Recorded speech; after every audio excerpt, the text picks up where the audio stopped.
Hi friends, welcome to JavaScript Telugu ట్యుటోరియల్కు స్వాగతం. ఈరోజు టాపిక్ వచ్చేసి స్విచ్ కేసెస్ అనమాట.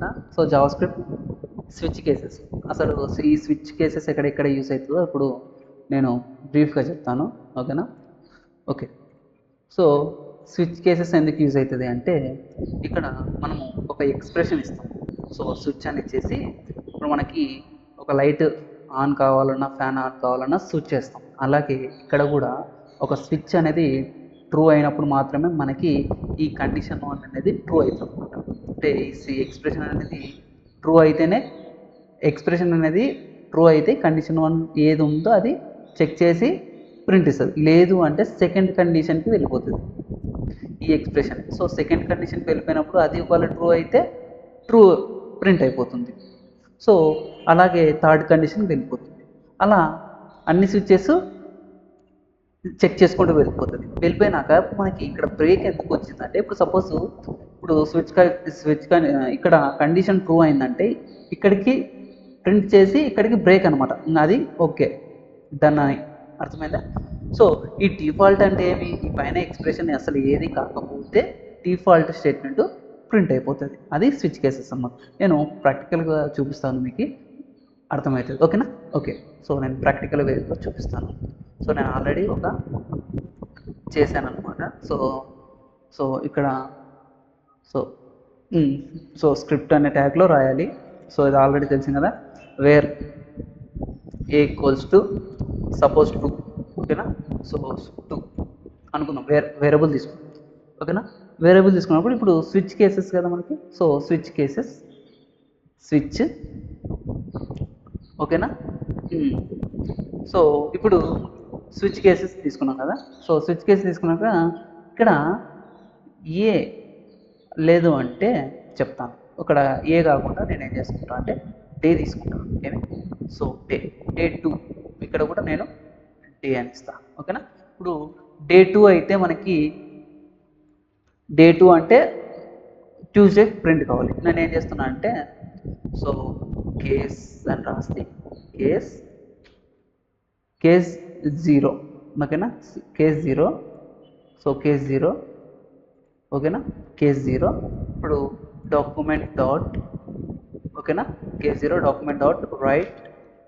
ఓకేనా? 0 వచ్చినప్పుడు ఏం చేయాలి? 0 వచ్చినప్పుడు ఏం చేయాలి? టుడే ఇష్టం ఏమన్నా రాసుకోండి. Today is Monday or Monday చాలు. Okay, Monday. అర్థమైంది కదా ఇది? ఓకేనా? అలాగే నెక్స్ట్ ఇక్కడ బ్రేక్ ఎందుకు ఇస్తామంటే, ఒకవేళ బ్రేక్ కానీ అది కానీ అయితే అక్కడికి బ్రేక్ చేయమని.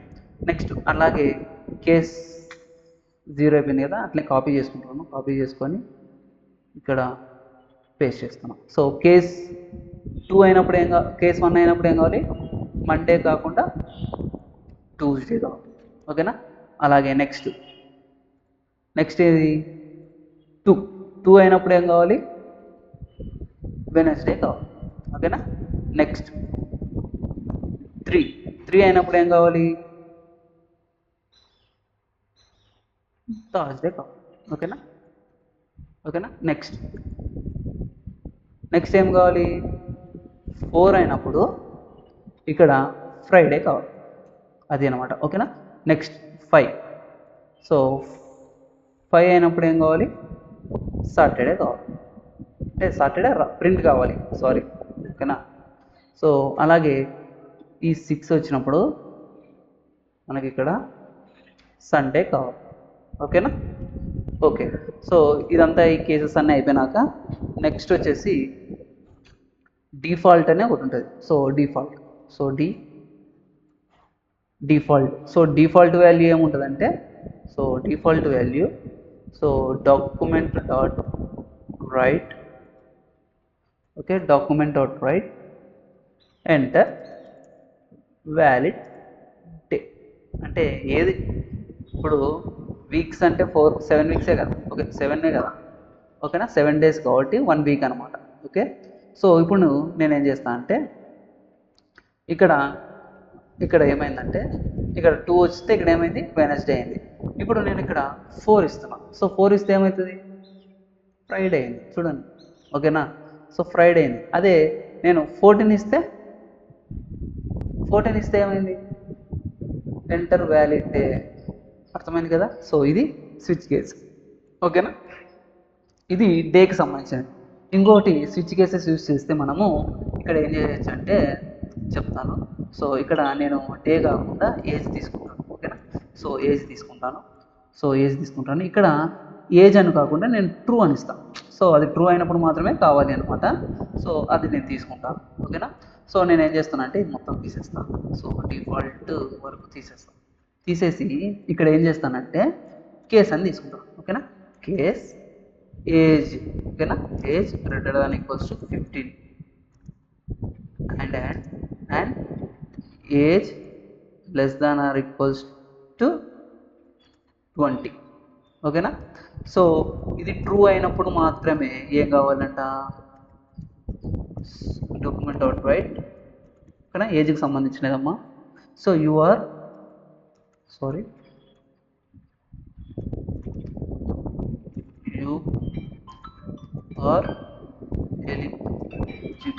ఎలిజిబుల్. ఓకేనా, అది నెక్స్ట్ కేస్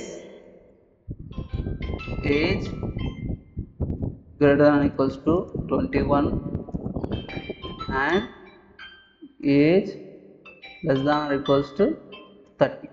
ఓకేనా, సో ఇక్కడేమి, ఇక్కడ document dot write. So write ఇక్కడేమి యు ఆర్